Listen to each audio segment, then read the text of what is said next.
Hello, good morning and or afternoon, and welcome back. This is Monday, September 8th, and it's class number 5. Before I get started, I want to talk about a few things that I've added to the blog. Along the right-hand side, I've done a couple of things. I've updated the calendar so that it will include when a person's blog post is due. So you'll get a text message starting next Monday, or let me say an email, letting everybody know when a blog post is due and whose name or who the person is, the student, who is supposed to submit their blog post. If you go through the calendar, you'll see everybody has a due date and when it is. So everybody will get a message so that you can tell your buddies and make sure that they get their post in on time. To find out more about that, you go down the side here. I have the student blog guide. Remember, that's a must read before you submit your blog post, or if you're going to start working on it, I suggest you download and read, or just open up the blog post guide. Go ahead and do that. Here it is, so that you can see what it is you're supposed to do. It tells you about the blog post and also comments. All right, don't forget about those comments. I also have an example of what a blog post looks like. And then I also have the actual calendar or list here. You can download it or just click on it to view it, and it gives everyone's name and date. So you can also look and find your date for when your blog post is due. If I go down here to the bottom, remember, you get 5 points off if it's sent after the due date. I suggest you read the blog post for directions, and you get 1 point off per day once it's late. That's in addition to the 5 points. So again, I recommend you can always turn it in early. But how to turn it in, what can be on it, that's what that guide is for. So I know some people will wait till the last minute, but I recommend you do it early and get it out of the way. Right, next, under pre-recorded class post, I've included this one. So if you need to go back, some people may have missed some of the pre-recorded classes. They'll always be listed here, so that you can go and click on here, let's say gratification, and it will take you to that post for gratification. I try and make it as easy for you as possible. Another way to look at, if you just want to look at the videos, again, they are right here, and you'll be able, as I keep adding them. Here's the one from the other day, and I'll add this one to this list also. So you can always go back, just click on it. Let's say you missed the first one, you just go here, click. Hello, welcome to Management Information Systems. And there it is. So you can navigate, find whatever you need, and of course you can also get it through the archives, which is sort of like a table of contents. Right? So you click on here and you can find it. So there's 3 ways to always find what it is you need. Now remember, once the exam is given and over, there is no makeup. And you can go to Schoolology. Go here. I think everybody probably has that. Go into Schoolology, log in, and then that way you can go ahead and see your grades and make sure that I put the grades in correctly. I will be putting the grades in for this last exam, exam number 3. I'll try and put that in sometime on Monday, sometime today. But if not, it'll probably be in there Tuesday. Now, of course, once I finish with this video, I'll have this video up and it's going to sit right in here. But for right now, let's get into, we talked about last class, the agricultural age to the industrial age to the information age. Today we're going to talk about the industrial age to the information age. We're going to concentrate on that area because that's where the change is occurring right now. Some of you, this may be kind of like a history lesson, but hopefully you'll realize that this change is still occurring to this day. We'll talk more about this throughout the semester, but the economy is changing, and I would say it's now more of an information age-based society than an industrial age.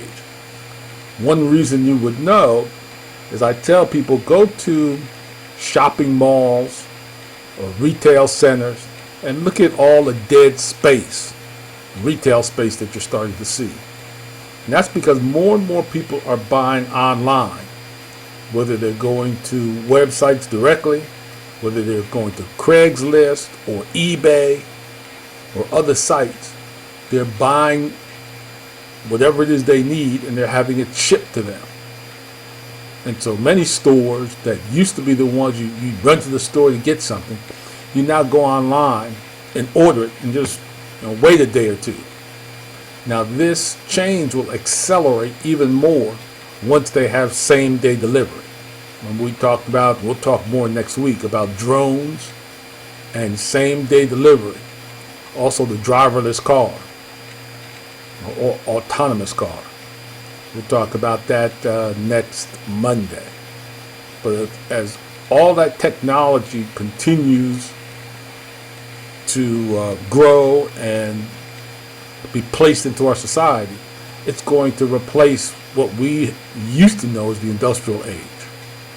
Just read an article recently that talks about how Walmart and Target are in trouble. I talked about that a little bit, but they're also in trouble as this information age begins to overtake some of the big retailers that are out there. But let's get into this. The main difference between this industrial age and the information age is that we're moving from an analog society to a digital society. So let's define analog. Analog is related to or being a mechanism in which data is represented by continuously variable physical quantities. For example, these are things that you can touch, taste, feel, and see. It's physical in nature. When you go and you go get an old LP, you would be able to get one of those, maybe your parents have an old 33 LP or a 45, and you can take that and you can look at that LP and you can actually see the grooves in it. And those grooves, when a needle runs across it, makes that needle vibrate in such a way that you actually hear the sound. But it's physical. I mean, you can see it. When we look at digital, we're describing an electronic technology that generates and stores processes of data in terms of 0 or 1. It's either positive or non-positive. It's not continuous. It's either on or off. It's binary. So digital is binary. So we can take now just about anything, movies, books, whatever it is. Maybe one day we'll be able to do human beings. And I guess that's where you talk about Star Trek and transporters. But eventually maybe we can begin to move physical items and convert it into a digital state of zeros and ones and then transfer it. But in the meanwhile, we can do all types of text, video, audio, still pictures, and we can convert it to a digital signal. And once we do that, we can send it around the world instantly, as opposed to a sheet of paper that we would have to mail and use snail mail, and it would take some time. Here is analog, sort of like the information is continuous in nature, and it's kind of like a wavelength. and you see the amplitude and the wavelength. So when you're looking at something, it's actually projecting out and you can see it. Again, you might be able to taste it, smell it. Digital is nothing but zeros and ones, sort of like the Matrix, right? Where you can take this information, and because it's digital, we can do a lot of things with it that we couldn't do if it was analog. So our society is moving from this analog to this digital age. And this digital age means instead of a bookcase where we would keep our books, we have in the computer, in our iTunes account, in the cloud somewhere, we have digital books or digital movies. Big difference. Here's another way of looking at it. You have an analog, you have a button or a knob that turns, and here you have, so the analog signal is continuous, the digital is either 0 or 1. Benefits of digital versus analog. Once we convert things to digital, they become faster, cheaper, smaller, and they offer more services. So if you think about it, look at the cell phone. The cell phone got faster, it got cheaper, smaller, and now it does just about everything. It's like a handheld computer, but it offers so many more services than the old cell phones, especially the old analog, what I would call a brick phone. What have we seen moving to digital? Well, movies. Not only the movies that we watch, for example, the old videotape, and then now we stream movies, or the fact that the making of movies are becoming digital. So you get all these special effects, and it really makes the movies look amazing. We also have paper, as we've moved away from paper like this class. We don't use paper, it's all digital. E-paper, some people call it. Music. When was the last time you bought not just an LP, but even a DVD? Music has now moved into the cloud. We talked about cell phones, greeting cards. You know, I've been using some of those online greeting cards to either send an e-card, or sometimes I'll just print my own card. So I don't even go to the store or CVS, because you know how it is, you wait till the last minute before you get somebody a card because you forgot and somebody had to remind you. Well, now I don't have to worry about making an excuse to run to the drugstore. I can just go upstairs to my computer. I think I use BlueMountain.com. I pay maybe $30 a year or something like that, and I can go in there and grab and print as many greeting cards as I want, and I can add images, text. I can do a lot of things to it. Print that card out. I have some envelopes up in my office. Put it in an envelope, and I'm ready to go. So I don't even have to now go to Hallmark. And then finally, of course, books, as we go from paper books to ebooks.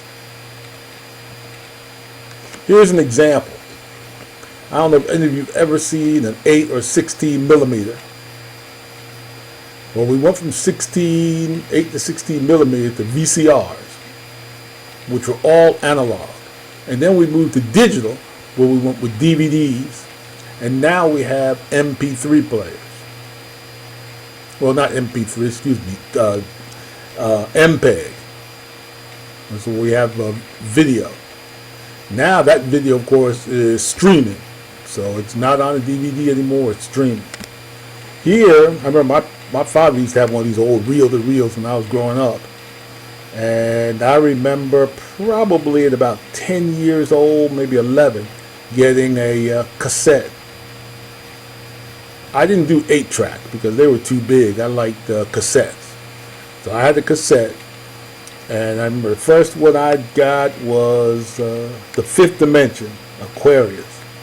I bought and used to play on the cassette. But my dad used to have his jazz on reel to reel. Then we went from cassette 8 tracks to CDs, where they become digital, to now MP3 players. And I guess most of us probably use our phone as an MP3 player. So there aren't that many people who probably have a separate MP3 player, because your music now is in the cloud. So you can have any device that can play. I know now I play mine through my car radio. So once we took this and we turned the movies and we turned the music digital, we eventually were able to put it up into the cloud, so we can store it up there and any device can access it and play it. It's very similar to, I guess, if you have Pandora or some of those other accounts. Now, no, something interesting, and I mean this is getting old, but if you look at households with wireless or landline phone service, it wasn't that long ago, back in 2005, 9 years ago, when you had a lot of people, many more people, 35 million almost, had landlines. We're now down, and this is 2008, so about 14, just 8 years later, there aren't that many people who have landlines. I know I still have one, only because my wife wants me to have one. So I use Magic Jack and spend, $30 a year, and I have a phone that people can ring to.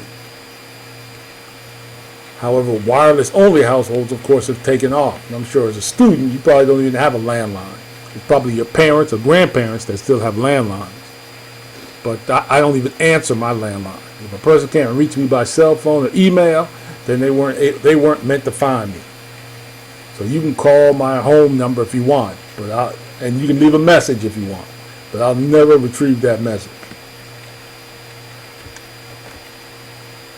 You look at landline phones versus cell phones by age. This is interesting. Notice how young people, it's basically cell phones, and it's not until you get older that landlines are still used by the majority of the people. Again, this probably, let me see about getting that updated, because I suspect that you now have 18 to 29 and probably 30 to 49 cell phones are greater than landlines.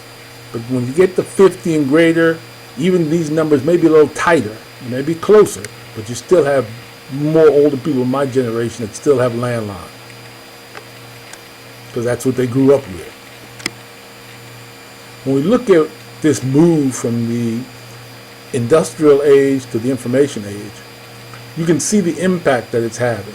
Let's take office space. I had mentioned earlier that back in the year 2000, 14 years ago, I used to have a large office space with 10 or 12 employees. We used to be in an office building, and we had high overhead costs. Remember I mentioned that my rent was about $3,000 to $4,000 a month. I was paying probably $700 a month for internet access. I was paying hundreds of dollars a month for paper. I was spending $600 a month for a copier. So my overhead was high, and we had limited access because, we're in Atlanta. We were over there by Camp Creek Marketplace before it was built. That's why we moved out there, because it was kind of out in the middle of nowhere, and there wasn't any traffic. So we had limited access, and we were locally based.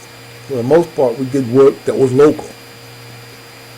Because of the new information age, by 2006, well, in 2004, I shrunk the office quite a bit and sent everybody home. So they worked from home. And my secretary, we went from 3,000 square feet to 300 square feet, just a big room. And my secretary would come into the office. Eventually, I told my secretary, why don't you just come into the office 3 days a week? Tuesday, Wednesday, Thursday. And on Monday and Friday, work from home. And about a year or so later, I shut that office down and we all started working from home. But in the meanwhile, people still thought I had that office space. We'll talk about this later on, but you can basically move your business into the cloud, yet as people interact with you, they still think you're in the same place. But by moving it into the cloud, I lowered my overhead charge. So my operating costs really went down. That $3,000 to $4,000 a month in rent went away. That $600 or $700 a month for internet went away because everybody got their own broadband at home. The copier that I was spending about $600 a month, I donated that copier to Morehouse and I just paid it off. It also increased efficiency, so we became really efficient, and it gave us global access. So we now do business all over the United States. The same thing with retail. Remember I said if you go to a lot of retail or malls or shopping centers, you see a lot of dead space? Because in the industrial age, if you wanted to open up a retail shop, it takes thousands of dollars to operate. Just imagine, you've got to get that rental space. You've got to build out what we call the leasehold improvements, meaning put up walls, paint, furniture, whatever it is you have for your retail space. Of course, you got to build that space out. And you're basically going to reach a local market.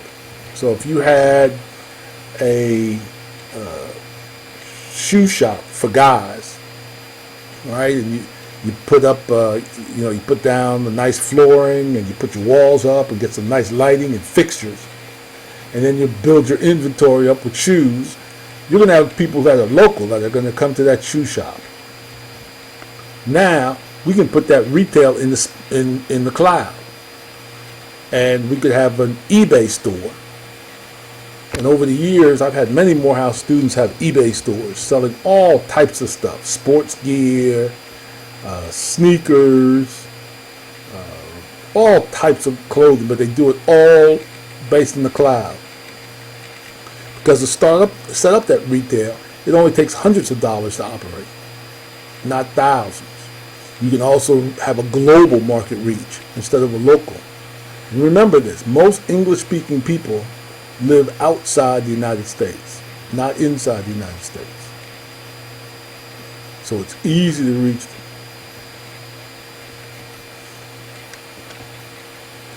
Basically, we're going from mass production, from the industrial age, to what we call mass customization, meaning we have websites where you can basically design your own sneakers, right, or your own shirt, or your own clothes, or your own furniture, and that company will then build it out for you and send it to you. So we're getting what we call mass customization. Here's an example. If you look at, and I guess I should, man, let me do this. What am I talking about? There you go. Sorry about that. Let's make that full screen. If you look at the iPad and tablets, they're replacing notebooks. This is accelerating the cloud economy because as people have tablets and iPads, they're going up into the cloud to do everything and get what they need. So if you look at what happened to notebooks, once the Apple iPad came out, it dropped the growth until it almost became negative. How many people still have desktop computers? Not many, and people are getting away from notebooks. That's why the new that Microsoft Surface, which is a combination notebook and tablet. Soon businesses not in the cloud will be out of business. Here's an example. This first chart shows you Amazon in blue. Look at what happened in 2002. Amazon, less than $2 billion in ebook sales, shot up in 7 years to almost $7 billion. And in 2002, Amazon was half the size of Barnes & Noble's and about 2/3 the size of Borders. But as it took off, and this takeoff relates to also the growth of not only Kindle, but tablets in general, the iPad and Android tablets. Remember, Kindle is an Android tablet. It has a couple of other software features, but it's basically Android driven. Amazon eBooks put Borders out of business. As you know, Borders is now gone. Barnes & Nobles has been able to hang in there because Barnes & Nobles did something, and we're going to see this in a couple other areas. Borders decided that when the ebook started taking off, Borders decided not to join that. They said that we have stores, we sell paper books, that's our bread and butter. We don't want to get into the ebook business because we don't think it's going to be that big. Borders, Barnes & Nobles, in the meanwhile, came out with the Nook to compete with the Kindle. The Nook is also an Android tablet, basically, and tried to compete. And because of that, Borders is still hanging in there. Now, if you notice, they're closing stores all over the place. A lot of the stores I used to go to, Camp Creek Marketplace, Fayetteville. I think they still have that Borders over on Peachtree Street, I believe. But a lot of Barnes & Nobles are going away. Of course, all the Borders are gone. So this is something I want you to realize. When these companies face this change, what we call a paradigm shift, where new technology comes in and has a negative impact on business, those businesses have two choices. Either ignore it or try and absorb some of that new technology themselves. It's difficult to do, but if you ignore it, you're going to go out of business. If you try to absorb it, you might be able to hang in there. And the reason is, both of these companies felt that ebooks were going to take away from their core business, which is paperback books and bookstores. And they'll say, like Borders, we don't want to take away from our bookstores. But realize the ebooks are going to do that anyway. If you don't do it, and your competitor is going to do it. If your competitor does it, you're going to be out of business, like Borders. If you do it, then you just have to streamline yourself and you might be able to hang in there. So this is a big, this example is what industries are going through and companies are going through every day right now. If we look at ebooks versus paperback books, look at book sales, which were trending down. But ebooks began to tail and then jump once that iPad came out.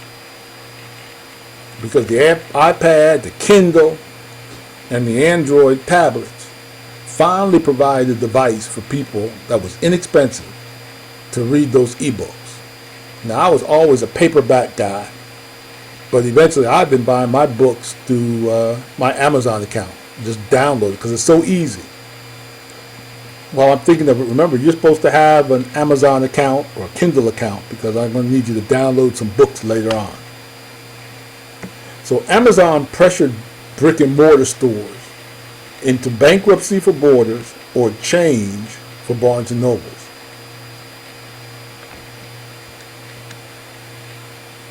Here's another example. Store-based DVD rentals are being replaced by internet delivery systems. We all know that now. But look at where Blockbuster was. $6 billion in revenue back in 2004 versus Netflix, which was less than $1 billion. It's about $500 million, $500 million. And again, within 6 years, look at what they did to Blockbuster. And basically, Blockbuster went into bankruptcy. They were bought out by one of the satellite companies. And then basically they closed all the stores.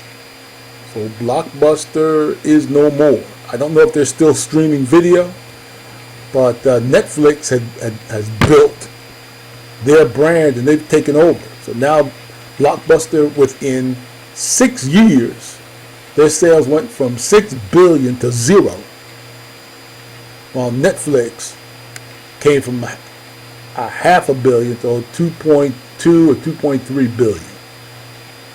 So if you were graduating from Morehouse or graduate school and you were looking for a company that you wanted to work for, would you work for Blockbuster or Netflix?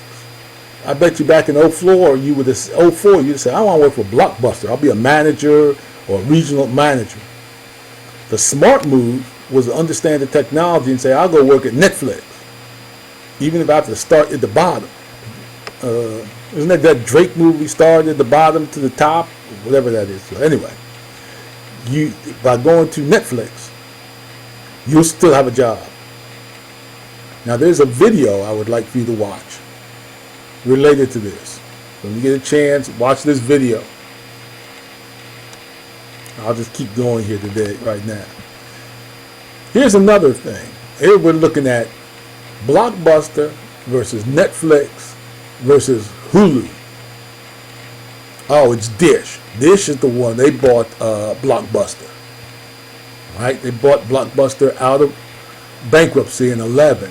And in 2013, they announced that they're going to end Blockbuster's on-demand video and close the remaining stores by 14. So all Blockbuster stores should be closed by now. Here it is right here. Blockbuster bought at auction by Dish Network in 2011. Dish Networks closed all Blockbuster stores by 2014 and stopping that Blockbuster streaming service. Notice, Redbox is now starting a streaming service. And then you have Amazon Prime, which I have. I kind of got tricked into it, but I have it, and it's okay to download not only ebooks, but also video. And then Hulu Plus is another. So if you look at it, Blockbuster is gone, Hollywood Video is gone, all those video stores are gone. So guess what happened to all that retail space? You can go and you can find some of those standalone Blockbuster stores. Some of them are still empty. I pass by them every once in a while. Some of them have been demolished and something else put up. Like I know one where they demolished it and put up an AutoZone. And another one, the Blockbuster's gone, but there's another business in there. But all that retail space, we don't need it. Because now you've got Redbox. And with Redbox starting a streaming service, I suspect that Redbox may be having problems now with people even wanting to pay $1.20, $1.25 for a Redbox DVD. Why drive up there and waste the gas and the time when we have all these streaming services like Netflix? We'll just pay, what is it, $8, $11 a month, and we can watch whatever movies we want. So Redbox may be in trouble too. I suspect Redbox, those boxes are. People get away from having to go take those DVDs, even from those Redboxes. If we look at the current video market, this is 2012 to 13, you'll see, and this is some new information I just added last semester, but you'll see what's going on in terms of Netflix. We're seeing the growth of this video on demand stuff. Dish is trying to get into the business, and that's probably why they bought Blockbuster. DirecTV is trying to compete. Time Warner is going down, and this is DirecTV. Comcast is down and trying to come up. Notice, Comcast wants to buy Time Warner. And one reason is they want to try and get big enough to try and catch up to Netflix, which is really taking off, especially if you look at some of that new, basically content that they're coming up with. So all these players want to try and deliver video to you on demand. Also, Netflix and Comcast signed a deal to ensure fast delivery of Netflix service to Comcast customers. We're going to talk about that more later, but there's a lot of issues there. And in February, Comcast wants to pay $44 billion for Time Warner. That's, the government has to approve that. They're still working on it. And that's one reason Comcast signed this agreement with Netflix. Because everybody's worried that if Comcast buys Time Warner, they'll basically corner the market on the delivery. And then they'll make Netflix, they'll slow Netflix service down so that you'll come to Comcast. And basically they'll have a monopoly. So this is still shaking out. You got 1, 2, 3, 4, 5 players. I would suspect, Time Warner and Comcast, they might join, just like DirecTV and Dish might join, but I suspect it'll be a little different. Whoops, sorry about that. Let's go back. I would not doubt, daggone it.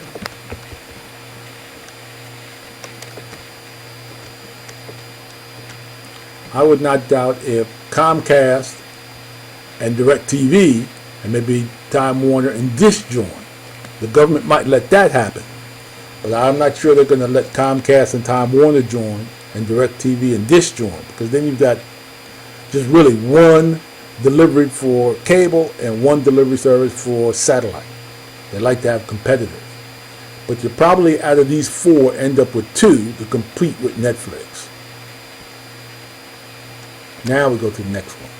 Do you remember when you'd let your fingers do the walking through the local community yellow pages?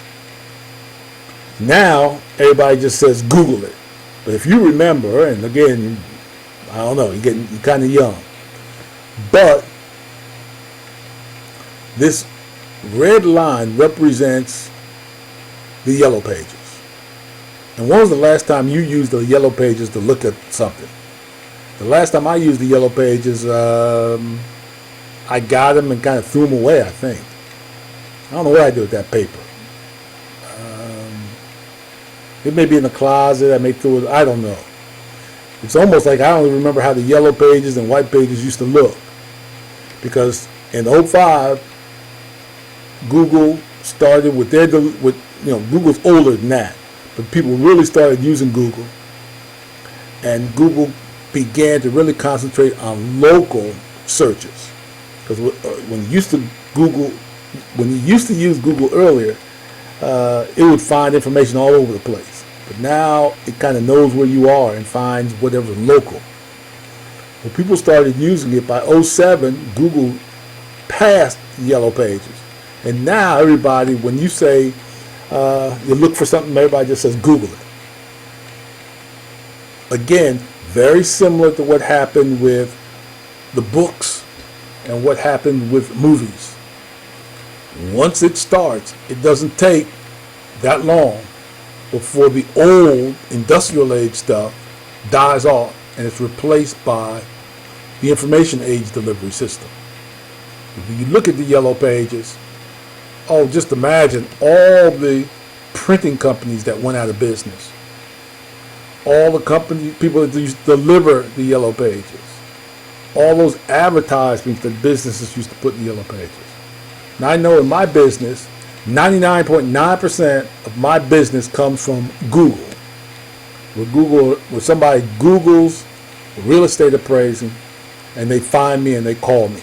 And we'll talk about this in the later on, but I use SEO, search engine optimization, to make sure that my name of my business comes up on the first page. And I get a lot of business that way. If you look at the yellow pages, they really don't exist anymore.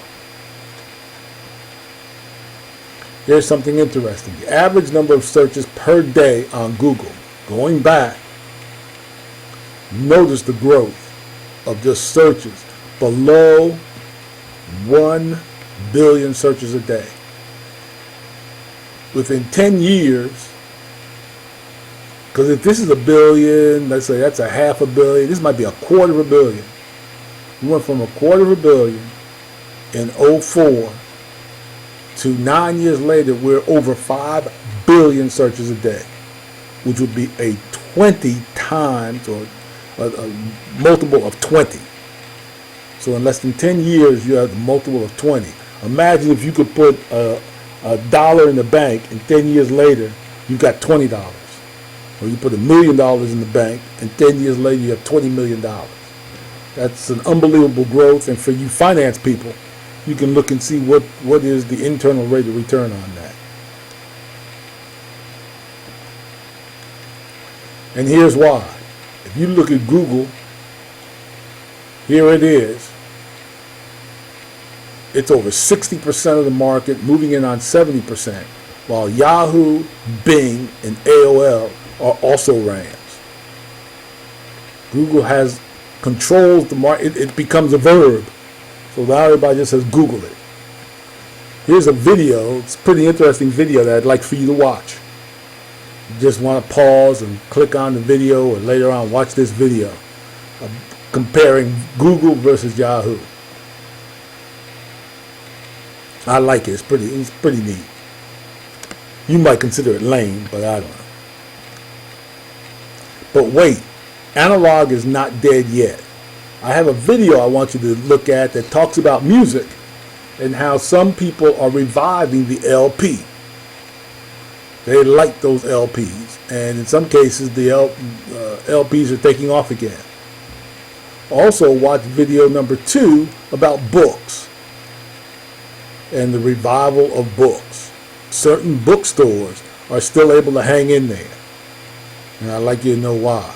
So, analog is not dead yet, and that's true because the over 40 crowd, or maybe even over 35 crowd, they grew up in the industrial age, so they're used to the analog economy, and the digital economy. Many of them are not interested. It's foreign to them. Information age is more than just social networking. Here's showing you social networking, but you've got gaming, email, portals, like eBay. I mean, all these different portals that you can go to get information, instant messaging, videos and movies, search, software, kind of multi-categories, and of course Craigslist, the classified auction stuff. So there's a lot of information out there, a lot of people using for networking, for the information age, to get information to get stuff, let's say it that way. There are thousands of business services that have moved to the net, and we're going to talk about some of these throughout the semester. We've got PayPal, The Box, where I store a lot of the material for this class, Umail, that we'll talk about, Billing Boss, which has now been replaced. I got to replace that. There's another company that has replaced them. Soho Creator and FormSite.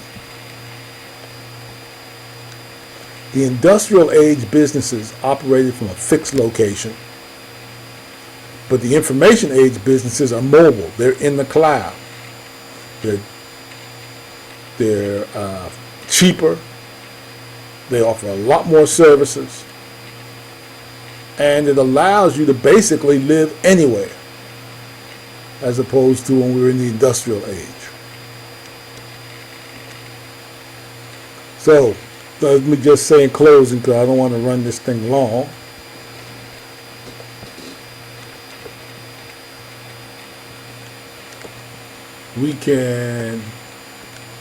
I've got these videos that I'd like for you to watch.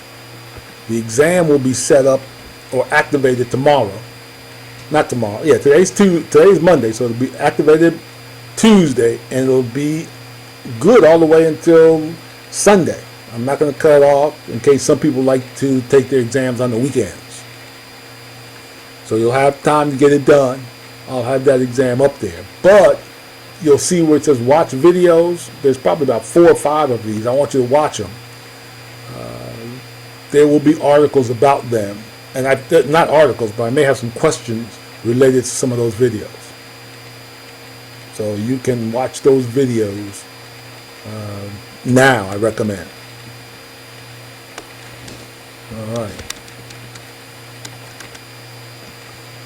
All right, we're getting ready. Yep, I don't want to run over time here, but I do have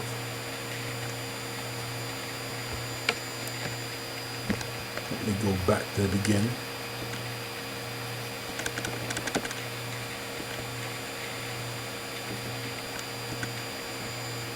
Okay, so we've got again, I'll have this video up here. You've got this PowerPoint slide and presentation to use later on. Remember, I've added, as I said, everybody's name and date for when the blog post is due. And you should look down here under important information. to get the blog post guide, so you know how to submit your blog, and you give you some ideas on how to write it. Here's an example of a blog post, so you can look and see what somebody did and how it works. And of course, here's the calendar. We looked at it just for the students.